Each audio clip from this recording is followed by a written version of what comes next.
Inside Athletics comes your way once again, brought to you by the IAAF. I'm your host, Ato Bolden. Now, one of the perks of this job is you get, occasionally, to sit next to pure royalty. My guest today is David Rudisha of Kenya, the Olympic champion at 800 meters. David, welcome to the program. Thank you. So, I'm sitting in the stands, and because I don't cover your event for NBC, I got a chance to really appreciate your world record in London. You go through, it's 49.2, and everybody sort of says, okay, so this is going to be a very good race, but I didn't think when you crossed 400 that this was headed for the world record. And then you did something which I've never seen before. Everybody who knows this event and this sport way better than I do said it was the greatest run ever. Tell me about what you remember, not for the first half, not for the 49.2 part. I want you to take me through the second lap in London.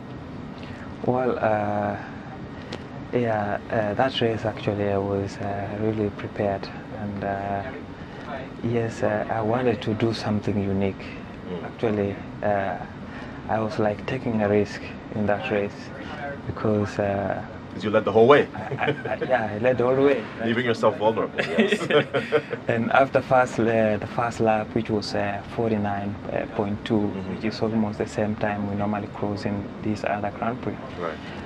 I decided even to push right away, just after 50 meters after the bell. Yes. So what I wanted to try there was to run 141 on my own. With no rabbits. With no rabbit. And that is what I locked into my mind. And actually, I wasn't also thinking about the world record, but it just came as a surprise. But what I remember is that that race, I wanted to do it like two other races that I've run the same tactic, the same style before. And both were in Nairobi. At altitude. And altitude. First was the Africa Championships, which I ran 142.84, leading right from the start, without a rabbit, 142.84, and then the Olympic trial, which I also ran 142.12 at altitude. And that's the world record for altitude, correct? Yes. Yes. True. And I asked myself if I can do this one comfortably back at home. At altitude. Because sometimes when I'm at home, I don't feel a lot of pressure winning. Really? Yeah, so it's like I'm running free, no much thinking about the others. And I tried to do the same thing in London. I say, let me lock my mind like that. I know I'm in great shape. I've already run 141 this year. I know I can do it. So let me just focus on what I'm planning to that great run. So in essence, you were rewarded for taking a risk. So your parents are both former track athletes. In fact, your father has a silver medal in the 4x4. I look at your resume. You have the top 3 times ever. You have 6 of the 8 fastest times ever. When you look at the top 20, you have 10 of them. Was it always your destiny? Did you have that pressure from at home and at a very young age where young David is going to grow up and then he's going to go to the Olympic Games and run? Was that always something your parents pushed you to do? Yeah, not really. But you know, when I was growing as a young person back there at home, to be honest, the first time when I was, growing as a young person, and when I saw my father's silver medal from Olympic, I fall in love with it. All the time I just go and just touch it, feel it. And I was asking myself at some point, will I ever get one of these in the future? Your life, yeah. And I think that was the big thing that drives me into athletics. And I remember when I started, of course, running, without any preparation, any training, you're just running naturally, of course. You get beaten sometimes. And some of the, my colleagues and my friends, they used to tease me, your father was a great runner. And you are not yet. Not yet. So all the time, when I feel a little bit disappointed, and when I get back home, that really disturbed me. And then one day I said, what will I do to become better? what will I do to see that next time this guy, they don't tell me such kind of stories. I think I better do something like training and maybe run. I went to talk to my father. I asked him about about training and running. If you want to become an athlete, what you need to what you're supposed to do. And I think from there is when I took a very big step in my career. And I remember the following year in the primary school, I was the champion in our district. And since then, I was been, building up and improving all the time. So if I understand you correctly, it was almost more pressure for you having two former track athlete parents and certainly having a silver medalist father. So it didn't help you, it almost hurt you, because in the beginning, when your results weren't the very best, it was almost like, hey, you're not even as good as your father. Because I know your motivation, you told us going into London, hey, I want to be able to go tell my father, I'm better than you. You have silver, I have gold. So your motivation was 1, gold medal, and then 2, getting the world record second. But it was really about the gold medal, wasn't it? Yeah, sure.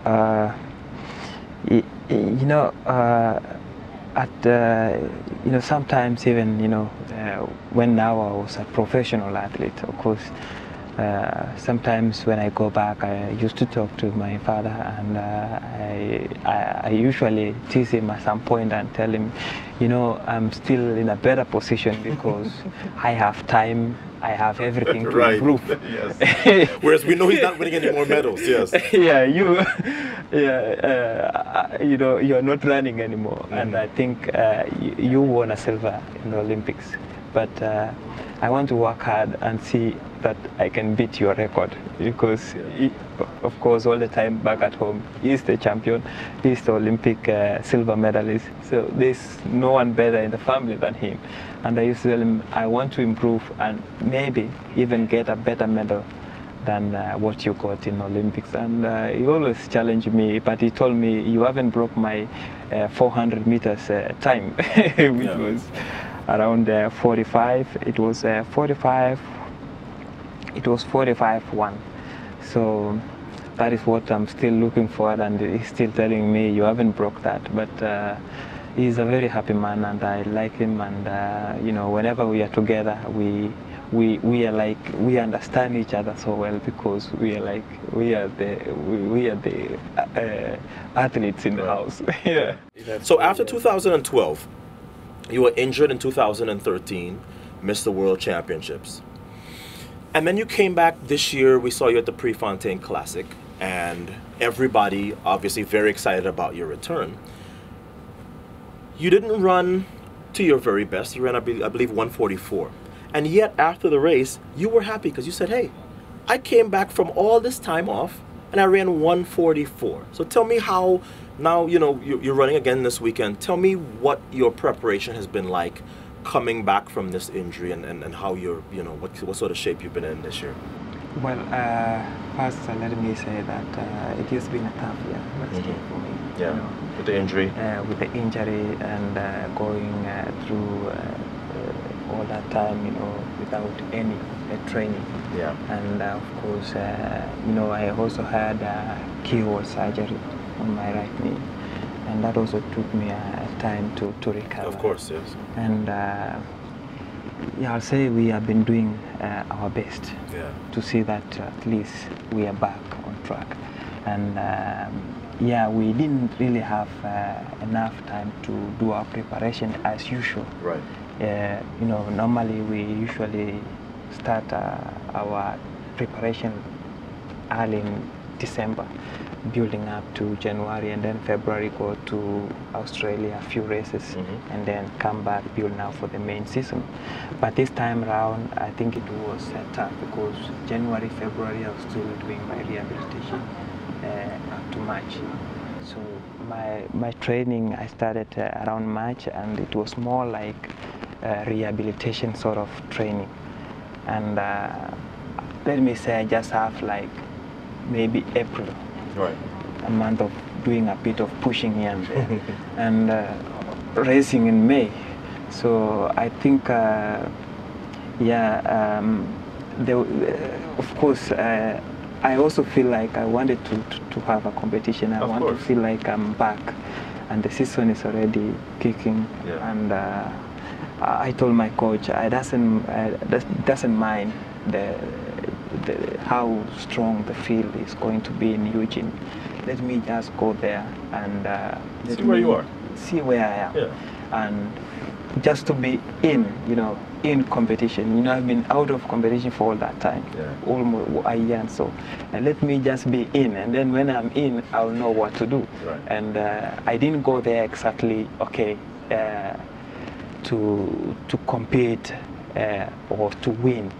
I was going there to win for myself. Right. And I think to start with 144 for me was already a satisfactory. And I told my coach, this is the best way to start. 144, building up into the season, 143, and maybe down to 142 as the season progresses. And as usual, as our program back in Kenya, we have that, like that attitude of improving every time. Even when we are doing our intervals, when we usually start a bit easier, and then when we go down, we reduce and we do more faster.